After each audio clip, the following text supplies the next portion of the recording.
ओम नमः शिवाय। आज हम विंध्येश्वर संहिता का अध्याय 23 और 24 पढ़ने जा रहे हैं। शिव नाम जप तथा भस्म धारण की महिमा, त्रिपुंड के देवता और स्थान आदि का प्रतिपादन। ऋषि बोले, महाभाग व्यास शिष्य सूत जी, आपको नमस्कार है। अब आप उस परम उत्तम भस्म महामात्य का ही वर्णन कीजिए। भस्म महामात्य, रुद्राय महामात्य, भस्म महामात्य, रुद्राक्ष महामात्य तथा उत्तम नाम महामात्य, इन तीनों का परम प्रसन्नता पूर्वक प्रतिपादन कीजिए और हमारे हृदय को आनंद दीजिए। सूत जी ने कहा, महर्षियों, आपने बहुत उत्तम बात पूछी है। यह समस्त लोगों के लिए हितकारक विषय है। जो लोग भगवान शिव की उपासना करते हैं वे धन्य हैं, कृतार्थ हैं। उनका देह धारण सफल है तथा उनके समस्त कुल का उद्धार हो गया। जिनके मुख में भगवान शिव का नाम हो, जो अपने मुख से सदाशिव और शिव इत्यादि नामों का उच्चारण करते रहते हैं, पाप उनका उसी तरह स्पर्श नहीं करता। जैसे खदिर वृक्ष के अंगार को छूने का साहस कोई भी प्राणी नहीं कर सकते। हे श्री शिव, आपको नमस्कार है। ऐसी बात जब मुंह से निकलती है तब वह मुख समस्त पापों का विनाश करने वाला पावन तीर्थ बन जाता है। जो मनुष्य प्रसन्नता पूर्वक उस मुख का दर्शन करता है, उसे निश्चय ही तीर्थ सेवन जनित फल प्राप्त होता है। ब्राह्मणों, शिव का नाम, विभूति तथा रुद्राक्ष, ये तीनों त्रिवेणी के समान परम पुण्यमय माने गए हैं। जहाँ ये तीनों शुभतर वस्तुएं सर्वदा रहती हैं, उसके दर्शन मात्र से मनुष्य त्रिवेणी स्नान का फल पा लेता है।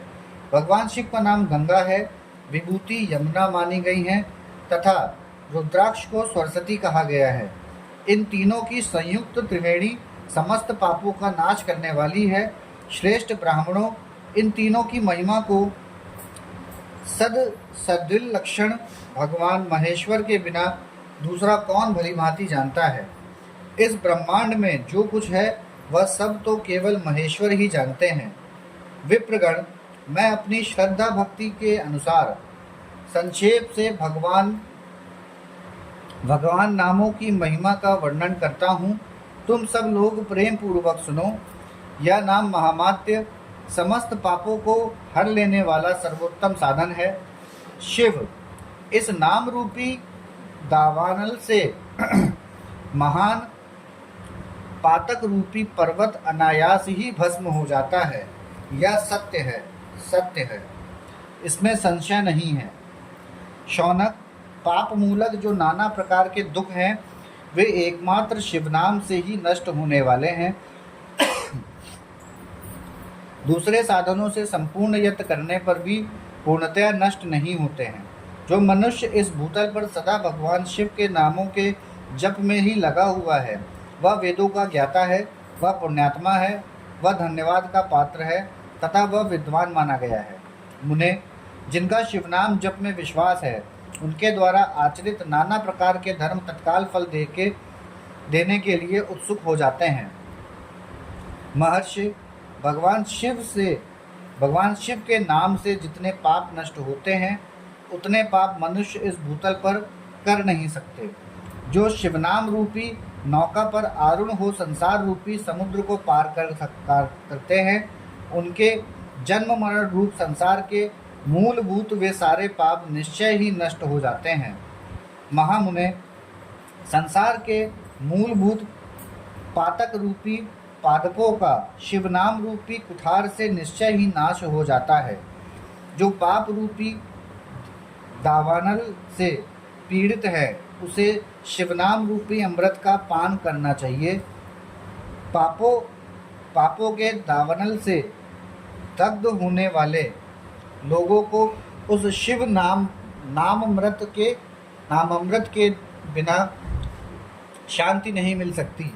जो शिवनाम रूपी सुधा की वृष्टि जनित धारा में गोते लगा रहे हैं, वे संसार रूपी दावानल के बीच में खड़े होने पर भी कदापि शोक के भागी नहीं होते। जिन महात्माओं के मन में शिवनाम के प्रति बड़ी भारी भक्ति है, ऐसे लोगों की सहसा और सर्वथा मुक्ति होती है। मुनीश्वर, जिसने अनेक जन्मों तक तपस्या की है, उसी की शिवनाम के प्रति भक्ति होती है, जो समस्त पापों का नाश करने वाली है। जिनके मन में भगवान शिव के नाम के प्रति कभी खंडित न होने वाली असाधारण भक्ति प्रकट हुई है, उसी के लिए मोक्ष सुलभ है, यह मेरा मत है।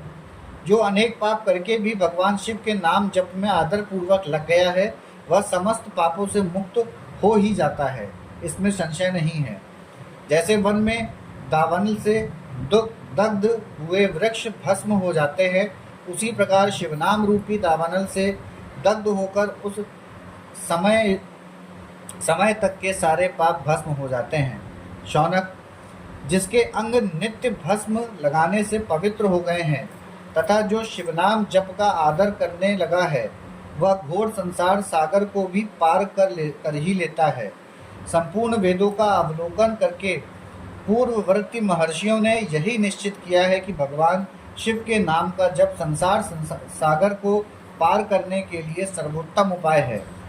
मुनिवरों, अधिक कहने से क्या लाभ। मैं शिवनाम के सर्वापय पापहारी महामात्य का एक ही श्लोक में वर्णन करता हूँ। भगवान शंकर के एक नाम में ही पाप हरण की जितनी शक्ति है, उतना पातक मनुष्य कभी कर ही नहीं सकता।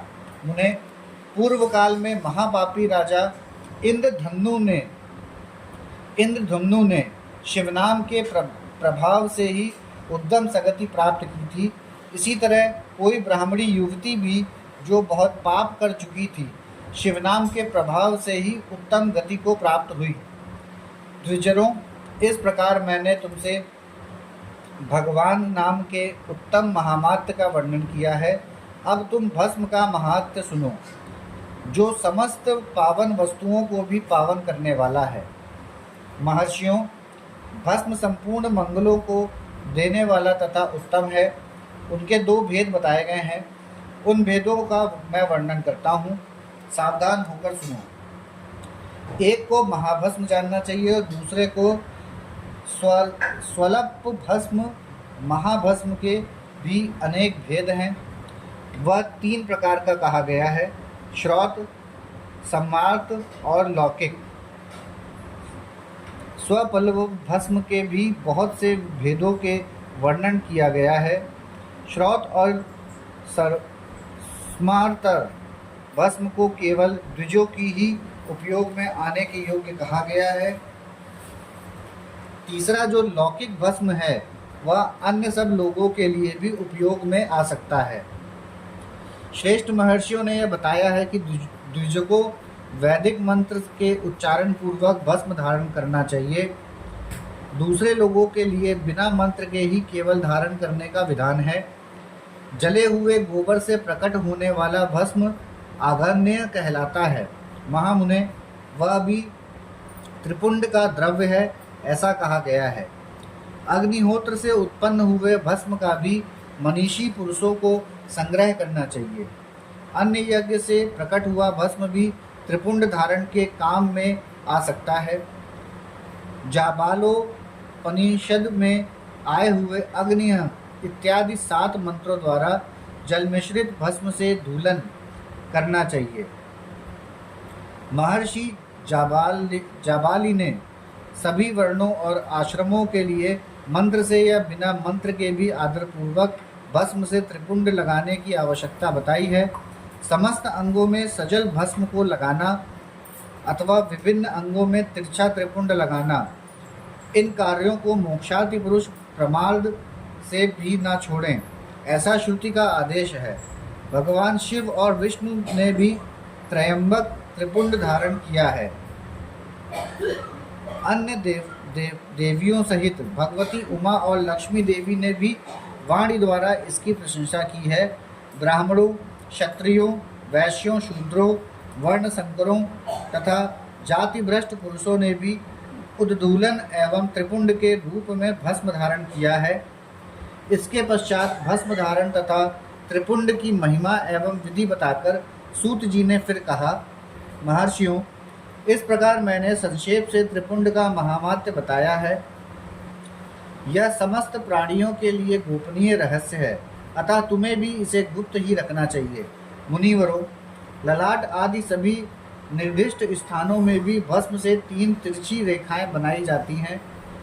उन्हीं को विद्वानों ने त्रिपुंड कहा है। भौहों के मध्य भाग से लेकर जहाँ तक भौहों का अंत है उतना बड़ा त्रिपुंड ललाट में धारण करना चाहिए। मध्यमा और अनामिका उंगली से 2 रेखाएं करके बीच में अंगुष्ठ द्वारा प्रतिलोभ भाव से की गई रेखा त्रिपुंड कहलाती है। अथवा बीच की 3 अंगुलियों से भस्म लेकर यत्नपूर्वक भक्ति भाव से ललाट में त्रिपुंड धारण करें। त्रिपुंड अत्यंत उत्तम तथा भोग और मोक्ष को देने वाला है। त्रिपुंड की तीनों रेखाओं में प्रत्येक के 9 देवता हैं जो सभी अंगों में स्थित हैं। मैं उनका परिचय देता हूँ, सावधान होकर सुनो। मुनिवरों, प्रणव का प्रथम अक्षर आकार, ग्रहपत्य, अग्नि, पृथ्वी, धर्म, रजोगुण, ऋग्वेद, क्रियाशक्ति, प्रातः सवन तथा महादेव, ये त्रिपुंड की प्रथम रेखा के 9 देवता हैं। यह बात शिव दीक्षा परायण पुरुषों को अच्छी तरह समझ लेनी चाहिए। प्रवण का दूसरा अक्षर उकार, दक्षिणाग्नि, आकाश, सत्वगुण, यजुर्वेद, मध्य दिन, सवन, इच्छा शक्ति, अंतरात्मा तथा महेश्वर, ये दूसरी रेखा के 9 देवता हैं। प्रणव का तीसरा अक्षर मकार, आवाहनीय अग्नि, परमात्मा, तमोगुण, धौलुक, ज्ञान शक्ति, सामवेद, तृतीय सवन तथा शिव, ये तीसरी रेखा के 9 देवता हैं। इस प्रकार स्थान देवताओं को भी उत्तम भक्ति भाव से नित्य नमस्कार करके स्नान आदि से शुद्ध हुआ पुरुष यदि त्रिपुंड धारण करे तो भोग और मोक्ष को भी प्राप्त कर लेता है। मुनीश्वर, ये संपूर्ण अंगों में स्थान देवता बताए गए हैं। अब उनके संबंधी स्थान बताता हूँ, भक्ति पूर्वक सुनो। 32, 16, 8 अथवा 5 स्थानों में त्रिपुंड का न्यास करें। मस्तक, ललाट, दोनों कान, दोनों नेत्र, दोनों नासिका, मुख, कंठ, दोनों हाथों, दोनों कोहनी, दोनों कलाई, हृदय, दोनों पार्श्व भाग, नाभि, दोनों अंडकोश, दोनों उरु, दोनों गुल्फ, दोनों घुटने, दोनों पिंडली और दोनों पैर, ये 32 उत्तम स्थान हैं। इनमें क्रमशः अग्नि, जल, पृथ्वी, वायु, 10 दिक् प्रदेश, 10 दिक्पाल तथा 8 वस्तुओं का निवास है। धर, ध्रुव, सोम, आप, अनिल, अनल, प्रत्यूष और प्रभास, ये 8 वसु कहे गए हैं। इन सबका नाम मात्र लेकर इनके स्थानों में विद्वान पुरुष त्रिपुंड धारण करें अथवा एकाग्रचित हो 16 स्थान में ही त्रिपुंड धारण करें। मस्तक, ललाट, कंठ, दोनों कंधों, दोनों भुजाओं, दोनों कोहनियों तथा दोनों कलाइयों में, हृदय में, नाभि में, दोनों पसलियों में तथा पृष्ठभाग में त्रिपुंड लगाकर वहाँ दोनों अश्वनी कुमारों का, शिव शक्ति, रुद्र, ईश तथा नारद का और वामा आदि 9 शक्तियों का पूजन करें। ये सब मिलकर 16 देवता हैं।